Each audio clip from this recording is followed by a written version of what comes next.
All right, let's deep dive into Esperanto. Wow, you've really gone all out with this research. You've given us so much to unpack here. Looks like you're really after more than just the basics, huh? It's not every day someone comes with a treasure trove like this about Esperanto. Most folks, they're happy just knowing a few phrases, maybe the history. But this is something else. You've given us enough to write a book. But hey, no pressure, right? We'll just, Yeah, we'll dive into the coolest stuff, the things that really caught our eye. sounds like a plan. So first off, gotta talk about the man himself, right? Ludwig Zamenhof.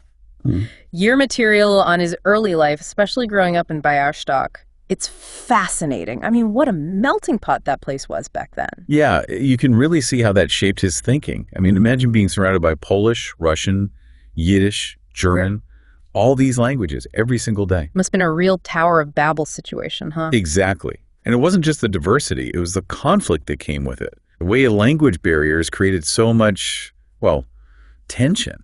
And it clearly had a big impact on young Zamenhof. Yeah, you can totally see that in his writing. Oh, absolutely.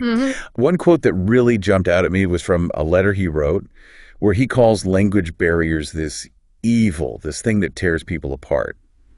And the thing is, he wasn't some old philosopher when he wrote that. He was still a kid. Really?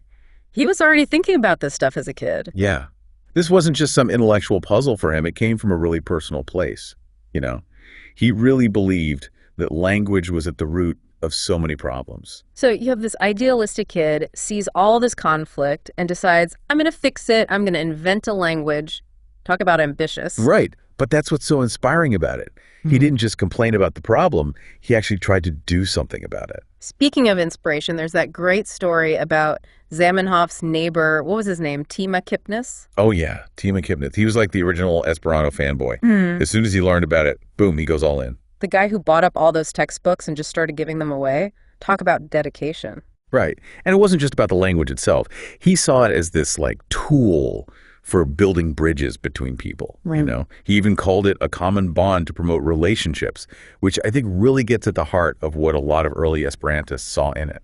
So it's amazing how this idea, this dream of a universal language, it really caught on.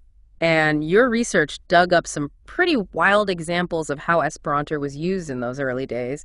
Like, did you know it almost became the official language of, get this, a micronation? Yeah, Neutral Morsnet. Yeah. This tiny little place caught between Belgium and Germany. Talk about a cultural crossroads. Seriously. And for a hot minute there, it seemed like Esperanto might actually become their official language. What a world that would be, huh? It really shows you the optimism of the time, you know, like, hey, maybe this new language can solve all sorts of problems. Totally. Though it obviously didn't quite work out that way for Neutral Morsnet. But Esperanto did find its way into some unexpected corners of the world, like Korea under Japanese occupation. I mean, who would have thought? Right. In the 1920s, you had Korean intellectuals looking for ways to resist cultural suppression. Yeah. And they saw Esperanto as this tool, this symbol of independence.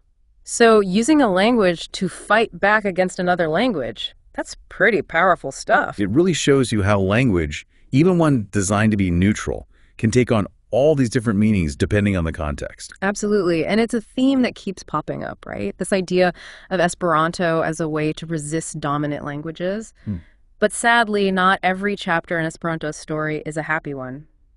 You highlighted some pretty dark times, especially under totalitarian regimes. Yeah, those were some tough years for the movement. The Nazis, with their ideology of racial purity and all that, they saw Esperanto as a threat, a dangerous idea. Yeah. And the fact that Zamenhof was Jewish, well, that didn't help matters. Just awful. It's heartbreaking to think about the persecution those Esperantists faced, all because of their belief in international understanding. Talk about a clash of ideologies. Absolutely. Yeah. But even in those dark times, there were these flickers of hope. Like some Esperantists in concentration camps, they actually used the language to communicate in secret. Wow, really? That's incredible. Yeah, they'd teach it to other prisoners under the guise of it being Italian. It was a way to hold on to some sense of community, of hope, in the midst of all that horror. Just goes to show you the power of language, huh? Even in the darkest of places. Oh. But the Nazi ban wasn't the only time Esperanto faced political pressure. Your research also got into its complicated relationship with the Soviet Union, right? Oh, yeah, that's a whole other story. And it's a real roller coaster, too. You have this initial period where the Soviets are actually kind of into Esperanto. They saw it as a way to spread their own message internationally. I guess it makes sense, right? A language without any baggage, a blank slate. Right. And they even had an officially sanctioned Esperanto union. Can you believe that? There's even this note from Trotsky in his biography of Stalin where he mentions that Stalin himself studied Esperanto. Get out! Stalin studied Esperanto. That's wild. History is full of surprises, isn't it? But so, what happened? Why the sudden change of heart? Well, as Stalin tightened his grip on power, he became increasingly suspicious of anything that even remotely challenged his authority. And Esperanto, with its emphasis on internationalism, it just didn't fit in with his vision anymore. So another case of politics getting in the way of, well, everything. Sadly, yeah. And by the late 1930s, Esperanto was caught up in the purges, just like so many other groups and movements. But even after all that, even after the Nazis, Stalin, the Cold War, Esperanto, it survives. It's still out there. So what's the language's status these days? Is it still holding on to that dream of becoming a true global language? Well, it's definitely not the lingua franca that Zamenhof envisioned, but it's far from dead.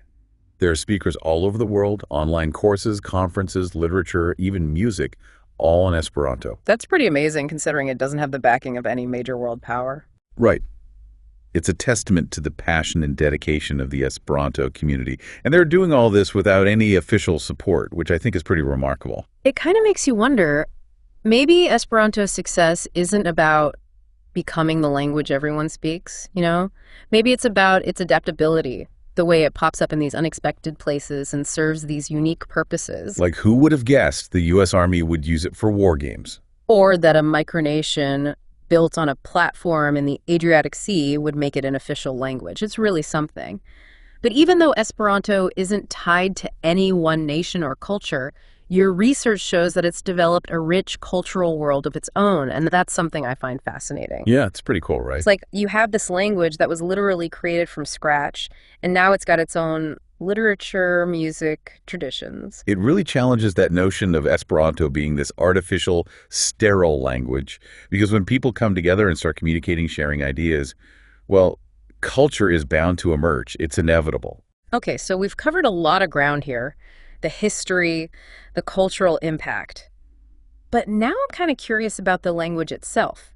Your research got pretty deep into the nitty-gritty, the linguistic nuts and bolts.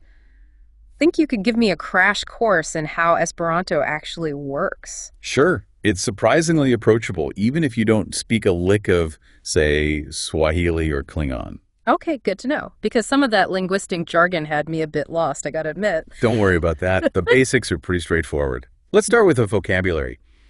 Zamenhof, he mostly borrowed from Romance languages, Spanish, Italian, French. So if you've got some Spanish under your belt, you'd probably recognize a bunch of words. Exactly. Makes it a bit easier to pick up for a lot of folks.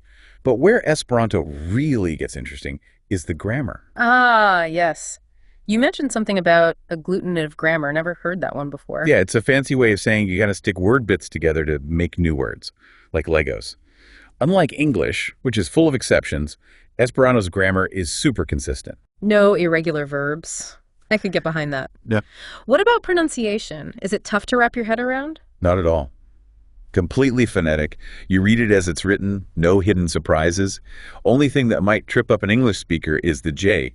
It's pronounced like the Y and the S. Huh. Okay. Interesting. And the C. That one makes a tis sound, like in tsetse fly. Got it. Got it. Were there any, linguistic quirks you found in your research? Things that surprised you about Esperanto structure? Definitely. One example, the great R debate. The what? Yeah, how to pronounce R. Some roll it, others do a quick tap, like in Spanish. Shows you even in a planned language, there's room for personal style. That's pretty cool, actually. It's not like some robotic monotone people can make it their own. Exactly. And speaking of making it your own, remember those accented letters Zamenhof used? The ones with the little hats. Right, right. Those caused quite the stir back in the day, didn't they? They did. Not every typewriter could handle them.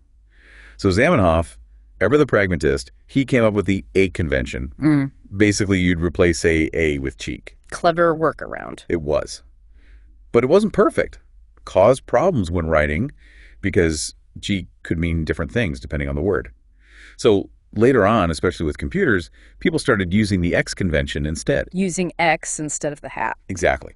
Replacing A with Chikix and so on. Fascinating. It's like Esperanto's always evolving, trying to find the best way to exist in the real world. It kind of embodies the whole project, really. This push and pull between the ideal and the reality of how language actually gets used. Spot on. And that tension, you see it play out not just in Esperanto's rules, but also in the debates within the Esperanto community itself. Oh, right. You mentioned those different factions. What? Hold on, the Finvenkistoi and the Reimistoi, still trying to get those straight. It boils down to what Esperanto's purpose is. The Finvenkistoi, they're all about Esperanto becoming the global language, spoken by everyone.